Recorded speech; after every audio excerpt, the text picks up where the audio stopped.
मेरा नाम टीना है। मेरा काम लोगों से भीख मांगना है। मैं दिन भर भीख मांगती तो अच्छे खासे पैसे मिल जाते थे। मैं दिन भर की थकी हारी घर लौटती तो बिस्तर पर लेटते ही सो जाती। पति को देखकर मेरा पारा चढ़ जाता था। मैं अपनी झोपड़ी में आते ही बर्तन उठा उठा कर फेंकने लग जाती और अपने पति से लड़ती कि तू क्यों दिन भर ऐसे ही पड़ा रहता है, तू भी तो कुछ काम कर। देख किस तरह मैं दिन भर मेहनत करती हूँ, भीख मांग कर लाती हूँ, मगर तेरे मुंह तो मुफ्त का लगा हुआ है। मेरा पति गुस्से से मुझे घूर कर झोपड़ी से बाहर निकल जाता और मैं ज़मीन पर बैठकर मांग कर लाया हुआ खाना खाती। हमारा खाना गरीब लोगों से अच्छा ही होता था। उनको तो दाल रोटी ही नसीब होती थी, जबकि ऊपर वाले की हम पर इतनी कृपा थी कि हर रोज़ हमारी जीभ को नया नया खाना चखने को मिलता था। ज़िंदगी यूं ही गुजर रही थी जब एक बहुत ही अजीब हादसा मेरी ज़िंदगी में हुआ। एक दिन मैं रूटीन के अनुसार मुंह छुपाकर भीख मांग रही थी जब मेरी नज़र बाजार से निकलती हुई एक औरत पर पड़ी। सड़क पर आते आते वो औरत दर्द से तड़पने लगी थी। मैं फ़ौरन भागती हुई उसके पास गई तो वो मेरा हाथ पकड़कर विनती करने लगी कि दीदी प्लीज़ मेरी मदद करो, मेरी डिलीवरी का समय हो चुका है। मैं फ़ौरन उस औरत को पकड़कर अपनी झोपड़ी में ले आई, जो शहर के बीचों बीच में ही थी। मेरी दो झोपड़ियाँ थी। एक झोपड़ी में मैं मांग मांग कर सामान इकट्ठा करती और शाम होते ही मैं अपनी रहने वाली झोपड़ी में चली जाया करती थी। कुछ ही देर के बाद उस औरत ने एक बच्चे को जन्म दिया तो मैं लालच में आ गई। मैंने उस औरत को वहीं छोड़ा और उसका बच्चा जल्दी से अपनी चादर में छुपा लिया और वहाँ से भाग आई। मुझे नहीं मालूम था कि वो औरत मुझे कभी ज़िंदगी में दोबारा मिलेगी भी या नहीं, लेकिन फिर मेरे साथ कुछ ऐसा हुआ कि मेरी सारी ज़िंदगी बदल कर रह गई थी। अपनी झोपड़ी में आकर मैंने जब चादर हटाकर बच्चा देखा तो मेरी आंखें पथरा गई थी, क्योंकि मेरी गोद में अजीब व गरीब बच्चा पड़ा रो रहा था। मैंने उस बच्चे को देखा तो डर के मारे चीख निकल पड़ी। मैंने अपने पति को खामोश रहने का इशारा किया और उस बच्चे को चादर में छुपाकर झोपड़ियों के पीछे की तरफ बने कूड़े के ढेर के पास चली आई और इस अजीब व गरीब बच्चे को फेंक आई। मेरा पति मेरी सारी कार्यवाही देखकर खामोश ही रहा था। फिर मैंने अपने पति को बाजार से कुछ सामान लाने के लिए भेज दिया। पति के जाने के बाद मैंने झोपड़ी में झाड़ू लगाई और इधर उधर के काम करके अपने दिमाग से उस बच्चे के ख्याल को निकालने की कोशिश करने लगी। शाम में हम दोनों ने मांग कर लाया हुआ खाना खाया और सोने के लिए लेट गए। आज कुत्ते बहुत ज़ोर ज़ोर से भौंक रहे थे। कुत्तों के भौंकने की आवाज़ से मैं कांप उठी थी। मेरा ज़मीर मुझे अंदर से कचोट रहा था कि कुछ ही देर में वो कुत्ते उस बच्चे को चीर फाड़ कर डालेंगे। मैं बहुत बेचैनी से लेटी हुई थी जब मेरा पति बोला, टीना, हम फ़कीर लोग हैं, लोगों को दुआएं देकर पैसे लेते हैं। हम भला कब से इतने जालिम हो गए कि लोगों से उनके बच्चे छीनकर कुत्तों के सामने डाल दें। पति की बात सुनकर मैं कांप उठी थी। मैं जल्दी से चटाई से उठी और बड़ा सा डंडा उठाकर बाहर की तरफ भागी। मेरा पति भी मेरे पीछे ही आया था। उसके हाथ में भी कुत्तों को भगाने के लिए मोटा सा डंडा था। हम जल्दी से झोपड़ी के पीछे भागे थे। मैंने जल्दी से आगे बढ़कर उस बच्चे को उठा लिया था। ऊपर वाले की कृपा थी कि वो बच्चा बिल्कुल ठीक था, उसे अब तक खरोच भी नहीं आई थी। मैं उस बच्चे को झोपड़ी में ले आई। मैंने उसे नहलाया, मोटे से कपड़े में लपेटकर अपने साथ लिटा लिया। वो भूख की वजह से रो रहा था। उसकी रीढ़ की हड्डी में एक बड़ी सी गांठ उभरी हुई, यानी कि वो बच्चा पैदाइशी कुबड़ा था। उसका सर बड़ा सा था। मेरा पति इस बच्चे को देखकर हंस पड़ा। बोला, टीना, तुझे पूरी दुनिया में यही बच्चा चुराने को मिला था क्या? मैं खामोश रही। सुबह हुई तो मैंने आसपास की झोपड़ियों में ऐलान कर दिया कि मेरे यहाँ बच्चा हुआ है। एक हफ्ते में मैंने उस नन्हे से बच्चे की खूब देखभाल की। फिर जब वो ज़रा बेहतर हुआ तो मैं उसे अपने साथ ले जाकर भीख मांगने लगी थी। मगर ये देखकर मेरी हैरत की इंतहा न रही कि लोग उस अजीब बच्चे को मेरी गोद में देकर मुझे दुगनी भीख दे जाया करते थे। 2 दिन में ही मेरी कमाई 4 गुनी से भी ज़्यादा हो गई थी। मैंने उस बच्चे का नाम कुणाल रख दिया। मेरा पति भी मेरी दुगनी कमाई से बहुत खुश था, मगर मुझे अंदर ही अंदर एक बेचैनी जकड़े रहती थी। मुझे यही डर रहता था कि कहीं उस बच्चे की असली माँ ने मुझे देख लिया तो वो मुझसे बच्चा छीन लेगी और मुझे जेल करवा देगी। लेकिन मुझे क्या मालूम था कि कुदरत ने उस बच्चे के लिए कुछ और ही सोच रखा है। एक दिन मैंने पति से कहकर उस जगह को बदल दिया। वो मेरी बात मानने के हक़ में नहीं था, मगर मेरी ज़िद के आगे उसने बात मान ली। हमने उस झोंपड़ी को छोड़ दिया और दूसरी जगह फ़कीरों के पास अपनी झोंपड़ी लगा ली। हम लोग सादे लोग थे, जल्दी ही नए लोगों में घुल मिल जाते थे। वहाँ की औरतें कुणाल को देखकर अजीब सा मुंह बनाती थी और उससे घिन करती थी। उन औरतों के ऐसे व्यवहार से मेरा दिल दुख जाता था। कोई जब मेरे बच्चे को इस तरह घिनौनी नज़रों से देखता तो मुझे बहुत गुस्सा आता था। कुणाल अब मेरे लिए सब कुछ था। केवल एक ऐसी औरत थी जो मेरे कुणाल के बारे में कोई गंदी बात नहीं करती थी। उसका नाम नेहा था। नेहा अपनी माँ के साथ अपनी झोपड़ी में रहती थी।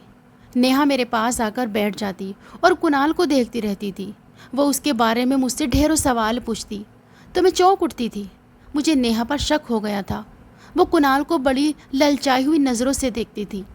शायद मेरी दुगनी आमदनी देखकर उसकी लार टपकने लगी थी।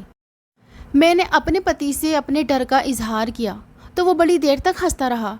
वो बोला, तू तो कुणाल को ऐसे छुपा कर रखती है जैसे वो कोई सोने की खान हो। मैंने कहा, बात सोने की खान की नहीं है। कुणाल मेरा बच्चा है। मैंने माँ बनकर उसको पाला है और मैं अपने बच्चे से अब दूर नहीं रह सकती। यही मेरे जीने का सहारा है। मैं अब नेहा से ज़्यादा बातचीत नहीं करती थी। मैंने उसको एक दिन बताया कि नेहा, मेरा कुणाल मुझसे बहुत ज़्यादा लगा हुआ है।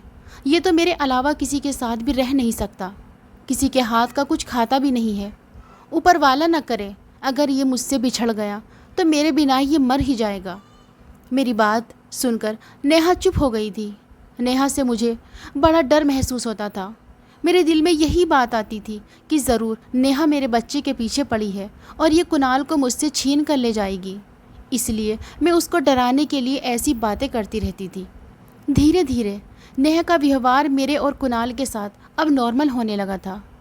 एक शाम अचानक ही कुणाल की हालत बहुत ख़राब हो गई।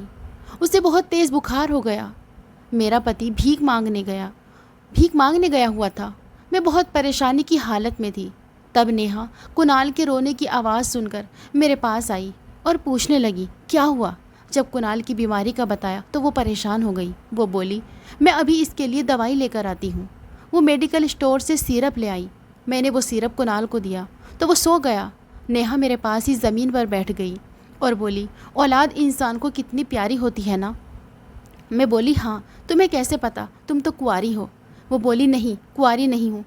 मैंने पैसों की खातिर अपनी कोख बेचने के लिए शादी की थी। बच्चा पैदा करके मुझे पैसे तो मिल जाते, मगर मेरा बच्चा मेरे पास नहीं रहता।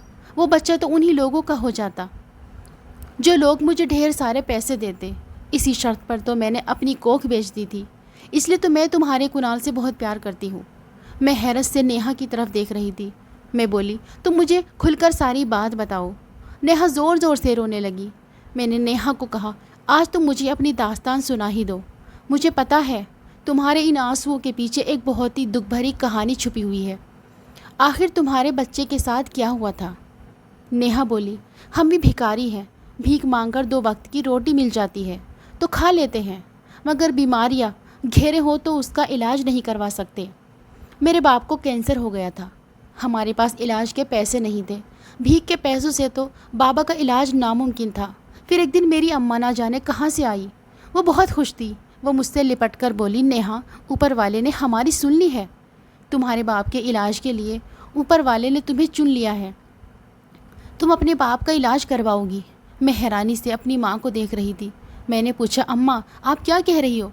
अम्मा बोली, आज मैं जब एक दरवाजे पर भीख मांगने गई तो वहाँ की मैडम जी ने मुझसे कहा कि उन्हें अपने पति की दूसरी शादी करवाने के लिए एक लड़की चाहिए जो उन्हें पैसों की खातिर बच्चा पैदा करके दे दे और फिर उनकी ज़िंदगी से हमेशा हमेशा के लिए चली जाए। इस काम के लिए कोठी की मालकिन हमें बहुत बड़ी रकम देने के लिए तैयार है। अम्मा ने मुझे बलि का बकरा बना दिया। अम्मा ने मुझे बलि का बकरा बनाकर उस बड़ी मालकिन के हवाले कर दिया। मैं शादी करके हवेली चली गई थी। मालकिन बहुत ही खूबसूरत औरत थी, मगर थी बहुत ही घमंडी। मुझसे बहुत ही गुस्से से और नफ़रत से पेश आती थी।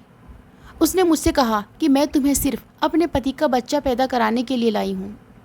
जैसे ही तुम बच्चा पैदा कर दोगी तो अपने पैसे लेकर यहाँ से चली जाना।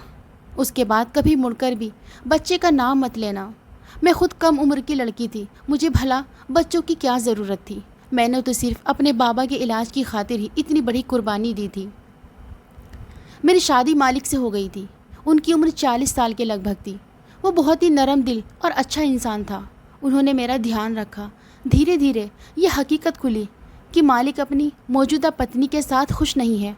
वो अपनी पत्नी की हरकतों से बहुत ही तंग थे। मालकिन बहुत ही तेज़ थी। मालकिन मेरे साथ मालिक के सामने तो बहुत अच्छे से रहती थी, मगर जैसे ही मालिक घर से बाहर जाते तो वो मुझ पर हुक्म चलाने लग जाती थी। मुझसे घर के काम भी करवाती थी, अपने जूते साफ़ करवाती थी। एक दिन मालकिन मुझसे अपने जूते साफ़ करवाते हुए बोली कि तुम्हारी हैसियत मेरे इन्हीं जूतों के बराबर है, इनसे आगे बढ़ने के बारे में कभी सोचना भी मत। मालकिन की बातें सुनकर मैं खामोश रही। मालकिन की बातों में मुझे कोई दिलचस्पी नहीं थी। मैंने तो कभी अपनी हैसियत से ऊपर सोचा ही नहीं था। मुझे तो बस पैसों से मतलब था, जो मेरे बाबा के इलाज के लिए बहुत ज़रूरी थे। एक दिन मैंने मालिक को अपने प्रेग्नेंट होने की खुशखबरी सुनाई तो वो खुशी से फूले नहीं समाये। उन्होंने दुनिया जहाँ की हर खुशी मेरे कदमों में लाकर रख दी। मुझे घर की महारानी बनाकर रख दिया। मुझे बेड से नीचे पैर भी नहीं रखने देते। मालिक ऑफिस से भी बार बार फ़ोन करके नौकरों को समझाते रहते। इन सारी बातों से मालकिन बहुत ज़्यादा चिढ़ गई थी। उनको लगता था कि अब उनका पति उनसे छिन जाएगा। मेरे प्रेग्नेंट होने से मालकिन भी बहुत खुश थी। जब से मेरी प्रेगनेंसी की खबर सुनी थी वो दीवानी सी हो गई थी। वो चाहती थी कि मैं जल्द से जल्द बच्चा पैदा करूं और उनके पति को छोड़कर चली जाऊं। जब मेरा 7वां महीना हुआ तो मुझसे कहने लगी कि ऐसे ही बैठी मत रहा करो, घर में पोछा लगाओ और भी कुछ काम करो। एक दिन बहुत ज़्यादा गर्मी थी। मैं आंगन में पोछा लगा रही थी। मुझे भूख भी लग रही थी, मगर मालकिन का हुक्म था कि खाना तभी मिलेगा जब तुम अपना काम पूरा कर लोगी। मैं एकदम से चकराकर नीचे गिर पड़ी। मुझे नहीं मालूम फिर क्या हुआ। जब मेरी आँख खुली तो मैं अस्पताल के बेड पर पड़ी हुई थी। मेरे पास ही परेशान से मालिक भी बैठे थे। उनकी आंखों में आंसू थे। वो बोले, नेहा तुम अपना ख्याल क्यों नहीं रखती। उनकी बात सुनकर मैं फूट फूट कर रो पड़ी। मैंने उनसे कहा, मालिक मैं तो आपके घर में एक नौकरानी की हैसियत से आई हूँ। मुझे तो मालकिन का ही हर हुक्म मानना है। मालकिन मुझसे काम करवाती है, वो मुझे खाने को नहीं देती। मालकिन ने मुझसे कह रखा है कि मैं जैसे ही बच्चे को जन्म दे दूँगी तो वो मुझे इस घर से निकाल देंगी। हालांकि मालकिन की ये बात सच भी थी। आखिर उन्होंने मुझे ख़रीदा ही तो था। फिर भला बच्चे को जन्म देने के बाद मेरा इस घर में क्या हक रह जाता। लेकिन मैं जज्बातों में बह गई थी और मैंने मालिक को सब बता दिया कि मालकिन बच्चे की पैदाइश के बाद मुझे घर से निकाल देगी।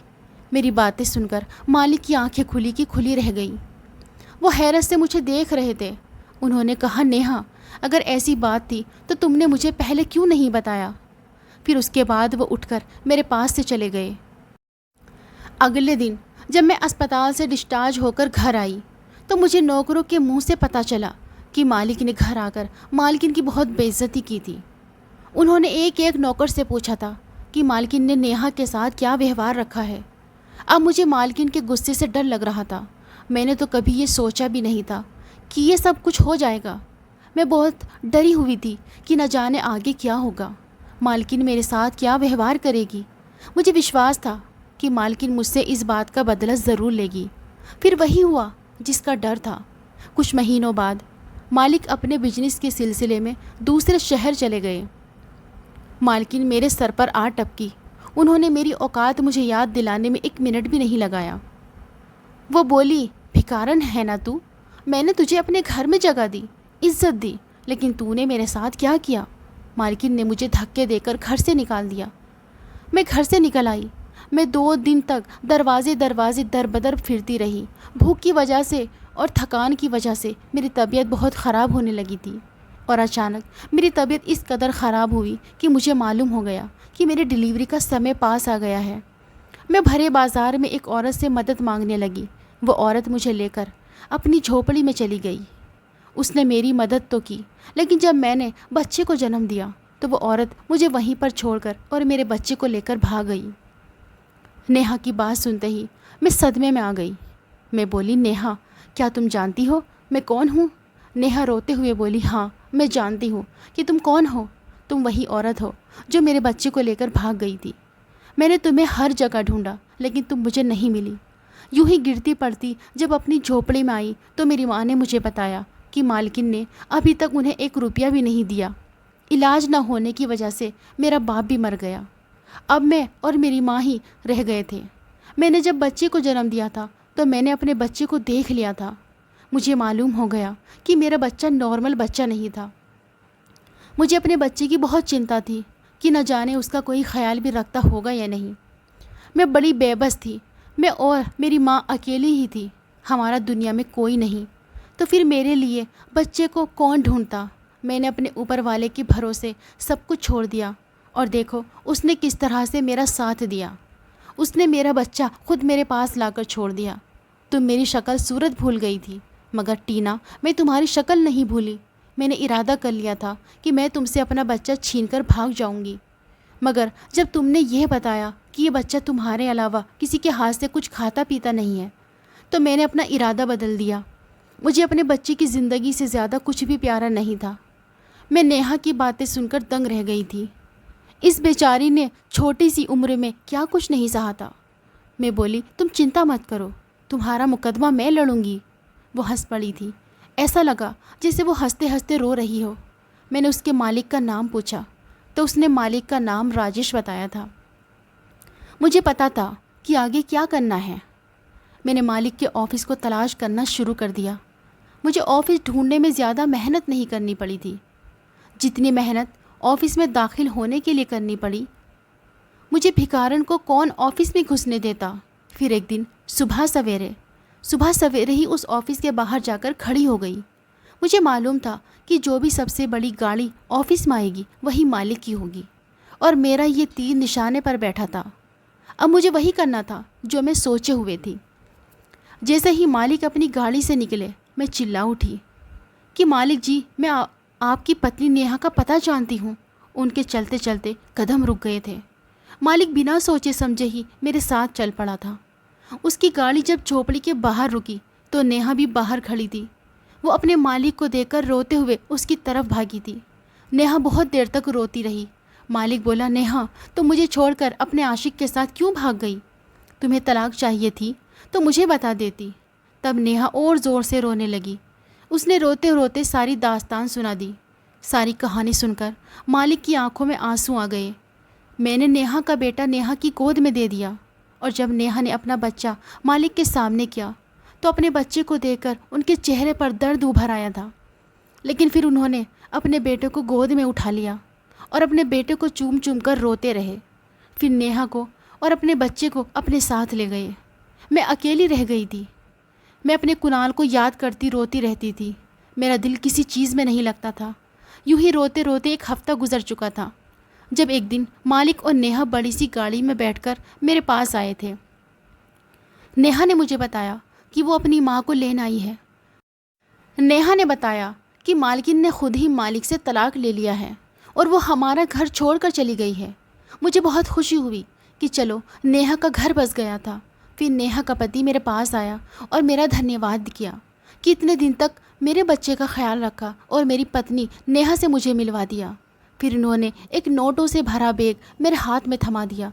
कहने लगे, ये एक छोटा सा तोहफ़ा है तुम्हारे लिए, स्वीकार कर लो इसे। पैसों से भरे बैग को देखकर मैं दंग रह गई। मेरा कुणाल तो सच में मेरे लिए बहुत ही लकी साबित हुआ था। मैंने भीख मांगना छोड़ दिया। मैंने उस पैसों से एक घर ख़रीदा और अपने पति को एक बिजनेस करवा दिया। मैं कभी कभी कुणाल से मिलने चली जाती हूँ। मालिक ने कुणाल का इलाज करना शुरू कर दिया है। डॉक्टर ने विश्वास दिलाया है कि कुछ सर्जरी होने के बाद कुणाल नॉर्मल हो जाएगा। मुझे बहुत खुशी हुई कि मेरा कुणाल भी अब आम इंसानों की तरह ज़िंदगी जिएगा। नेहा अपने पति और अपने बच्चे के साथ हंसी खुशी ज़िंदगी गुजार रही है। उसने मुझे अनुमति दी है कि मैं जब चाहूँ कुणाल से मिलने आ सकती हूँ। मैं भी अब तक कुणाल को नहीं भूली हूँ। मैं कभी कभी कुणाल से मिलने चली जाती हूँ। दोस्तों, इस कहानी को लेकर आपकी क्या राय है कमेंट बॉक्स में ज़रूर बताइए। अगर आपको हमारी आज की कहानी पसंद आई है तो इसे लाइक करें और अपने दोस्तों के साथ शेयर करें। और हाँ, चैनल पर नए हैं तो प्लीज़ चैनल को ज़रूर सब्सक्राइब करें। मिलते हैं एक और नई कहानी के साथ।